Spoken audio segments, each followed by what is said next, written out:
नमस्ते दोस्तों, स्वागत है आप सभी का आज की इस नए वीडियो में। और आज के इस वीडियो में हम लोग रघुवंश महाकाव्य से संबंधित वस्तुनिष्ठ प्रश्नों को देखेंगे।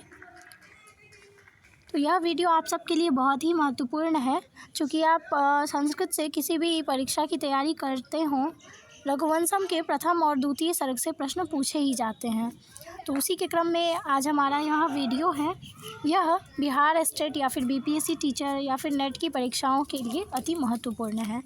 तो सबसे पहला प्रश्न यहाँ पे है, रघुवंश महाकाव्य से रचनांकः अकरोत्।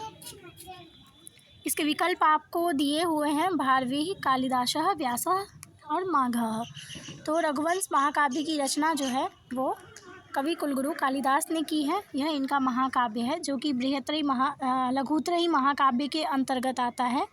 लघुत्रयी महाकाव्य में 3 काव्य आते हैं, रघुवंशम, कुमार संभवम और मेघदूतम।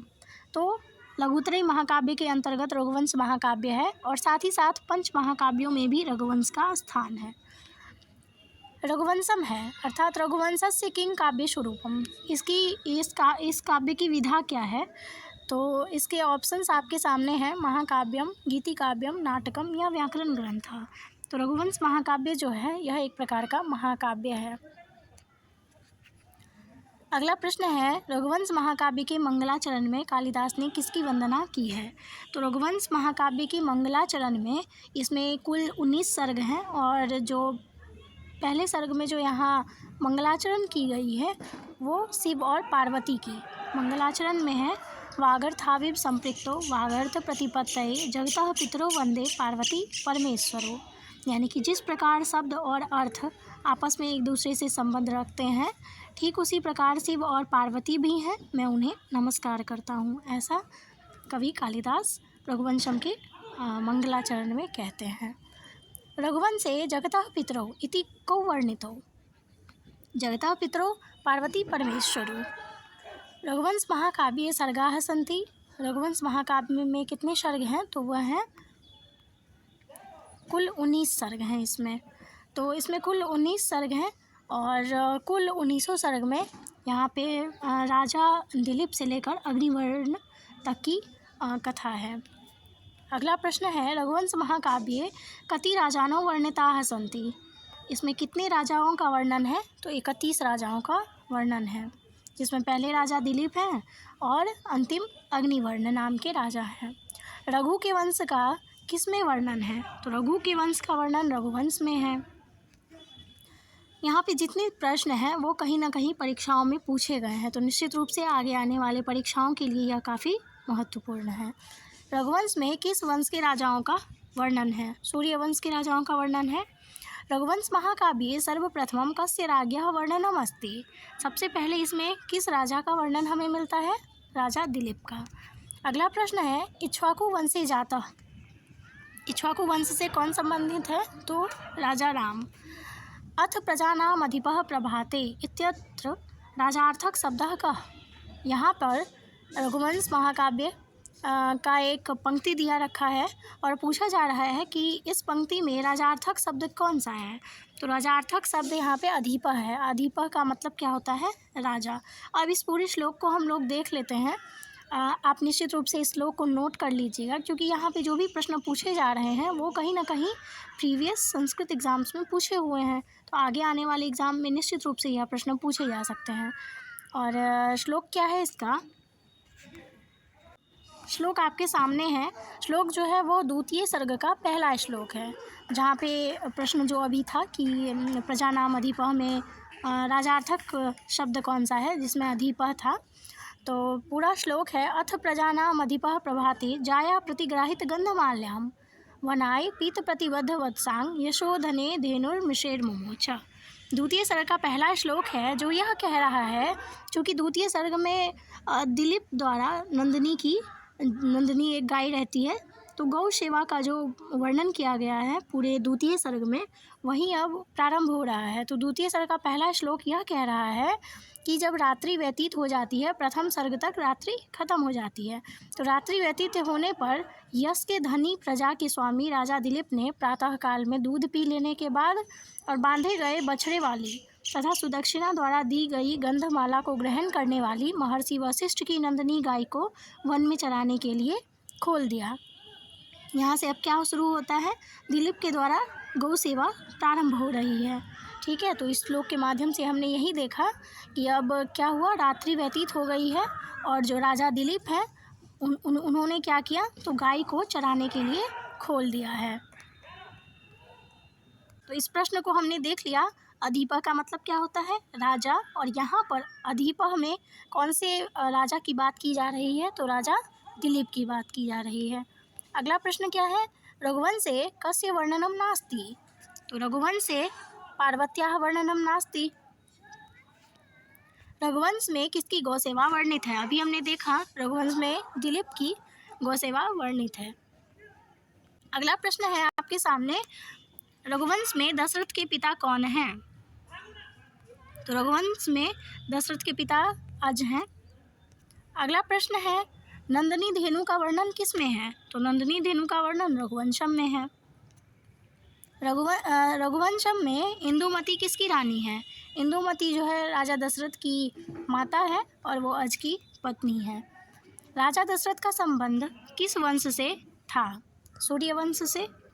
रघुवंशियों का कौन सा कालक्रम युग्म सही है, जो पहला सही है रघु, फिर अज, दशरथ और राम। ठीक है, ये दूसरा गलत दे रखा है क्योंकि दिलीप के बाद कौन है, रघु है, और यहाँ पर भी यह गलत दे रखा है, और राम, दशरथ, रघु, अज ये भी गलत दे रखा है। रघुवंश महाकाव्य किसकी स्तुति से प्रारंभ होता है, तो रघुवंश महाकाव्य जो है वह मंगलाचरण से शुरू होता है और उसमें किसकी प्रार्थना की जा रही है, शिव और पार्वती की। रघुवंशी राजाओं में सर्वप्रथम नाम किसका आता है, तो वही वैवस्वत का आता है। रघुवंशस्य व्याख्यानम केन विरचितम, मल्लिनाथेन, मल्लिनाथ के द्वारा जो इसकी व्याख्या है वो, इस पर बहुत सारी टीकाएं लिखी गई है, तो सबसे पहली टीका जो है और प्रथम व्याख्यान जो है वो मल्लिनाथ की है।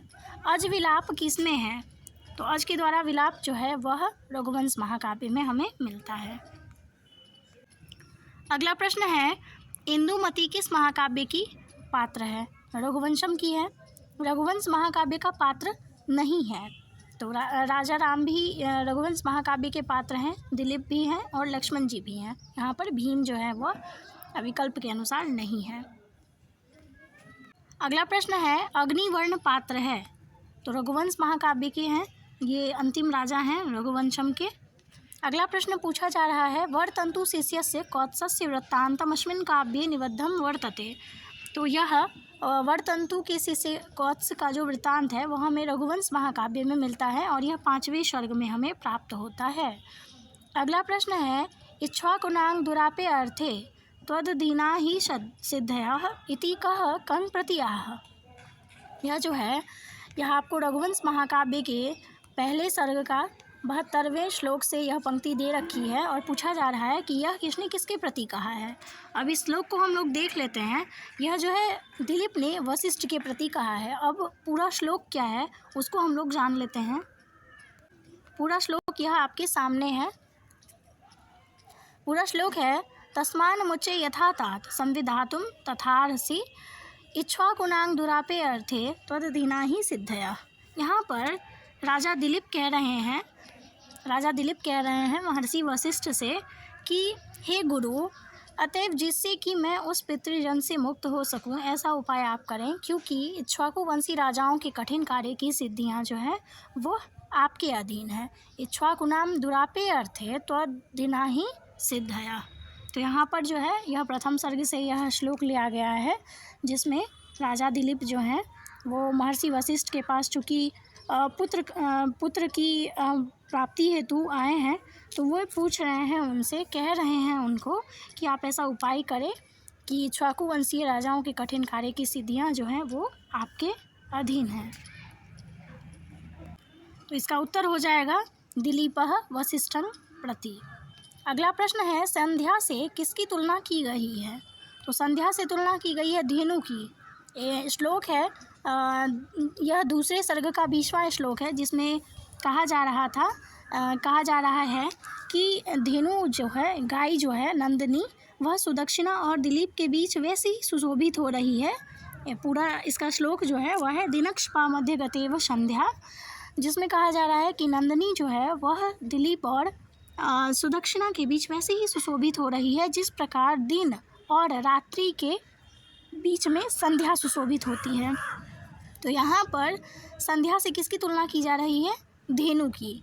ठीक है, इसके पूरे श्लोक को हम लोग एक बार देख लेते हैं। यह पूरा श्लोक है जो कि द्वितीय सर्ग का 20वां श्लोक है। इस श्लोक में है पुरस्कृता वर्तमनि पार्थिवेव प्रत्युग्धता पार्थिव धर्म पत्न्या तदंतरे सा विरराज धेनुर्दिनक्षपा मध्य गतेव संध्या। कहा जा रहा है इस श्लोक में कि मार्ग में राजा दिलीप के द्वारा आगे की गई और सुदक्षिणा के द्वारा आगवानी की हुई वह नंदिनी गाय जो है वह दिलीप और सुदक्षिणा के बीच में वैसे ही सुशोभित हो रही है जैसे दिवस और रात्रि के मध्य में संध्या सुशोभित होती है। तो बहुत सारी परीक्षाओं में यह आपको पंक्ति दी रहेगी और पूछा जाएगा आपसे कि इसमें गाय की जो तुलना है वह किससे की जा रही है? तो संध्या से की जा रही है। अगला प्रश्न है इक्ष्वाकु वंशी राजाओं का निरूपण प्राप्त होता है। तो इक्ष्वाकु वंशी राजाओं का निरूपण हमें रघुवंशम में प्राप्त होता है। तो दोस्तों आज के इस वीडियो में हमने 30 प्रश्नों को किया है और अगले आने वाले वीडियो में हम लोग इसके आगे प्रश्नों को देखेंगे। तो आप संस्कृत से किसी भी परीक्षाओं की तैयारी कर रहे हैं, यह आपके लिए महत्वपूर्ण होगा। इसमें आपने 3-4 श्लोक को सीखा है, आप उसको नोट कर लीजिएगा। जो भी श्लोक यहाँ पे आपने देखा है वह महत्वपूर्ण है। संस्कृत में यह श्लोक जो है आपसे किसी भी एग्ज़ाम में पूछे जा सकते हैं। और इसी के साथ और सारी वस्तुनिष्ठ प्रश्नों की वीडियो जो है वो हमारे प्लेलिस्ट में दिया हुआ है, आप उसे देख सकते हैं। तो मिलते हैं हम लोग अगली वीडियो में, तब तक के लिए धन्यवाद।